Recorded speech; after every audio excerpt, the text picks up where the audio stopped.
ఒక చీటింగు, 2 ఆత్మహత్యలు, ఒక హత్య. ఇగో ఈళ్ళిద్దరు. వీరభద్రుడట హత్యకు గురైన స్వాతి. ఒక చీటింగ్ చేశారు. ఈళ్ళిద్దరు చేసిన చీటింగ్ వల్ల 2 ఆత్మహత్యలు జరిగినాయి. 2 ఆత్మహత్యల తర్వాత మళ్ళా ఇళ్లలో ఈమె హత్య జరిగింది. ఒక చీటింగ్‌తోని ముగ్గురు ప్రాణాలు పోయినాయి. ఎక్కడిది? పాలవంచ కొత్తగూడెం జిల్లా జూలూరుపాడట. కొత్తగూడెం జిల్లా జూలూరుపాడ మండలంలో దారుణం. ఉద్యోగం ఇప్పిస్తామని దంపతుల నుంచి 16 లక్షలు వసూలు చేసిన యువతి, యువకుడు. వీళ్ళిద్దరు కలిసి చీటింగ్ చేసి ఒక దంపతుల దగ్గర 16 లక్షలు వసూలు చేశారట. ఉద్యోగం ఇప్పిస్తామని. మోసం. వాళ్ళకి ఉద్యోగం రాలేదు. అది తట్టుకోలేక వాళ్ళు ఆత్మహత్య చేసుకున్నారు ఇద్దరు. భార్యాభర్త. జాబ్ ఇప్పించకపోవడంతో దంపతుల ఆత్మహత్య. ఆర్థిక లావాదేవీల విషయంలో గొడవ. యువతి హత్య. చేనులో పాతిపెట్టి లొంగిపోయిన నిందితుడు. 20 మొక్కలు చేసిండట. మన మేకను కట్ చేసినట్టు చేసిండట. చేసి మొత్తం భూమిలో పాతిపెట్టిండట చేనులో. ప్రియుడు ప్రియుర ఇద్దరు లవర్స్ అని చెప్పుకొని తిరిగి వేరే వాళ్ళని మోసం చేసి వాళ్ళ దగ్గర 16 లక్షలు తెచ్చి వాడుకొని, ఆ వాడుకునే దాంట్లో పంపకాల తేడా వచ్చి ఇగో లేపేసిండు. చంపేయటం మామూలు చంపలే, ముక్కలు చేసిండట. జూలూరుపాడులో ఒక చీటింగు ముగ్గురు మరణానికి దారితీసింది. ఉద్యోగం ఇప్పిస్తానని నమ్మించి దంపతులను ఇద్దరు మోసం చేశారు. దీంతో వాళ్ళు ఆత్మహత్య చేసుకున్నారు.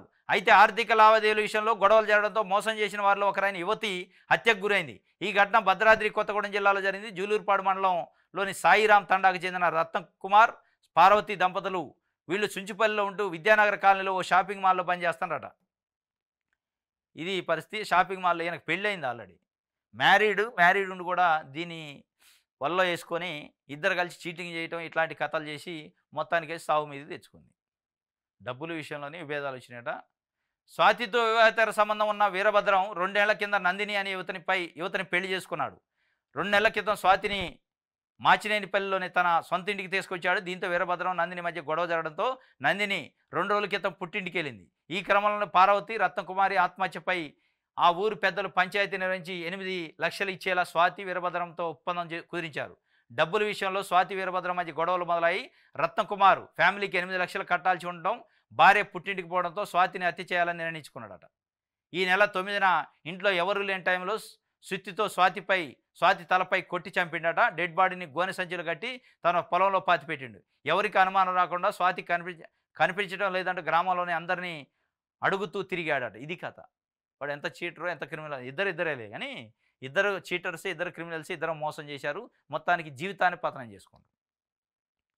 ఇగో మోసంతోని, అబద్ధాలతోని ఇంకోడు మోసం చేయాలనే కథ ఉండి దాన్ని ఇగో ఈ రకంగా చేస్తే జీవితాలు మోసం అవుతాయి. చివరికి ఆ జీవితాలు అబద్ధం, మోసంతోనే ముగింపైంది. ఇక ఆమె కథ అదే అయింది. స్వాతి ఆమె స్టార్టింగే మోసము, అబద్ధాలు వీటితోనే స్టార్ట్ అయింది. జీవితాన్ని స్టార్ట్ చేసింది. అదే అబద్ధాలు, అదే మోసంతోని అర్ధంతరంగా జీవితాన్ని మధ్యలోనే ముగించింది. నిలుతాయి అబద్ధాలు, మోసాలు ఎన్ని రోజులు నిలుతాయి? నిలవు. కాబట్టి ఇది పాపం మొత్తానికి కట్ చేసి ముక్కలు చేసి చేనులో పాతిపెట్టిండు.